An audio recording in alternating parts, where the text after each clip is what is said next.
ஆகாய் அதிகாரம் 2. புதிய கோவிலின் மாண்பு.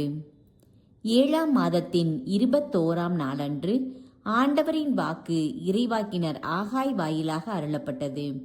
யூதாவின் ஆளுநரும் செயல்தியேலின் மகனுமாகிய செருபாபேலிடம் தலைமை குருவும் யோசதாக்கின் மகனுமாகிய யோசுவாவிடமும் மக்களுள் எஞ்சியிருப்போர் அனைவரிடமும் இப்போது நீ போய் இவ்வாறு சொல். இந்த கோவிலின் முன்னைய காட்சியை கண்டவர் எவராகிலும் உங்களிடையே இன்னும் இருக்கின்றனரா? இப்போது இது உங்களுக்கு எக்கோலத்தில் தோன்றுகிறது?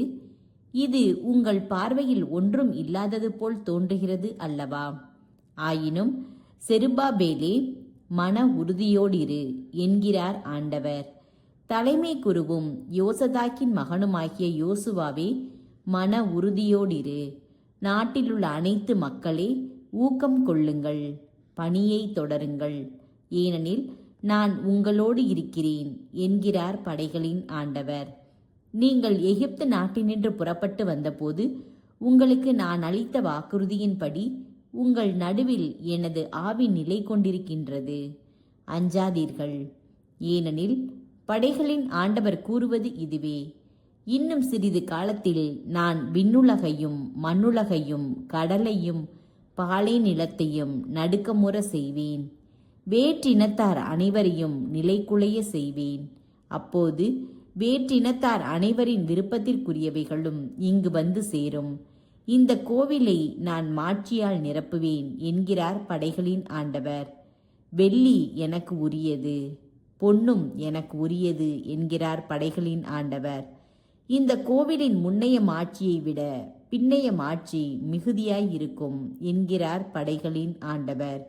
இந்த இடத்தில் நான் நலம் நல்குவேன் என்கிறார் படைகளின் ஆண்டவர். இறைவாக்கினர் குருக்களிடம் ஆலோசனை கேட்டல்.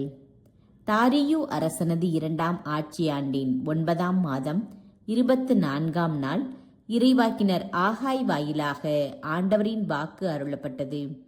படைகளின் ஆண்டவர் கூறுவது இதுவே: குருக்களிடம் சென்று இவற்றிற்கு திருச்சட்ட தீர்ப்பை கேள். ஒருவன் தனது மேலாடையின் மடிப்பில் அர்ப்பணிக்கப்பட்ட இறைச்சியை எடுத்துக்கொண்டு போகும் பொழுது அத்துணியின் மடிப்பு அப்பத்தையோ இறைச்சியையோ திராட்சை ரசத்தையோ எண்ணெயையோ வேறெந்த உணவுப் பொருளையோ தொட்டால் அவையும் அர்ப்பணிக்கப்பட்டவை ஆகுமா?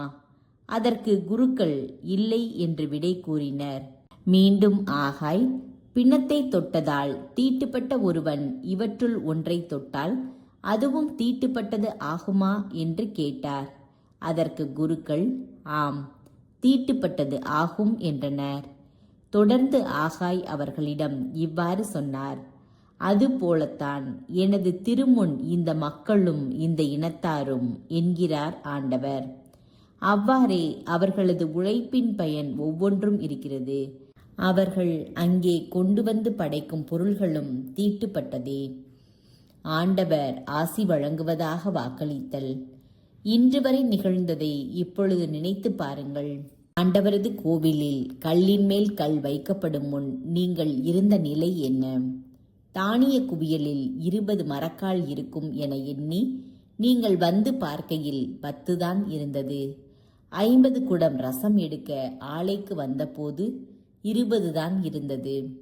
உங்களையும் உங்கள் உழைப்பின் பயனையும் வெப்பு நோயாலும் நச்சு பனியாலும் கல்மழையாலும் வதைத்தேன். ஆயினும் நீங்கள் என்னிடம் திரும்பி வரவில்லை என்கிறார் ஆண்டவர். 9ஆம் மாதத்தின் 24ஆம் நாளாகிய இன்று ஆண்டவரின் கோவிலுக்கு அடித்தளம் இடப்பட்டுள்ளது. இனிமேல் நிகழப்போவது என்ன என்பதை கவனமாய் பாருங்கள். விதை இனியும் களஞ்சியத்திலேயே இருந்துவிடுமோ? திராட்சை கொடியும் அத்தியும் மாதுளையும் ஒலிவ மரமும் இனியும் பயன் தராமல் போகுமோ? இன்று முதல் உங்களுக்கு நான் ஆசி வழங்குவேன். செருபாபேலுக்கு வாக்குறுதி. மாதத்தின் 24ஆம் நாள் ஆண்டவரின் வாக்கு 2ஆம் முறையாக ஆகாய்க்கு அருளப்பட்டது. யூதாவின் ஆளுநனாகிய செருபாபேலிடம் இவ்வாறு சொல்: நான் விண்ணுலகையும் மண்ணுலகையும் ஒருங்கே அசைக்கப் போகிறேன். அரசுகளின் அரியணையை கவிழ்க்கப் போகிறேன்.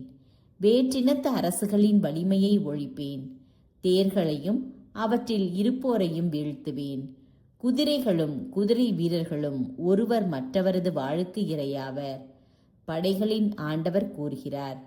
அந்நாளில் செயல்தியேலின் மகனும் என் ஊழியனுமாகிய செருபாபேலே, உன்னை தேர்ந்தெடுப்பேன் என்கிறார் ஆண்டவர். உன்னை என் அரச இலச்சினையாய் அணிந்து கொள்வேன், ஏனெனில் உன்னையே நான் தெரிந்து கொண்டேன் என்கிறார் படைகளின் ஆண்டவர்.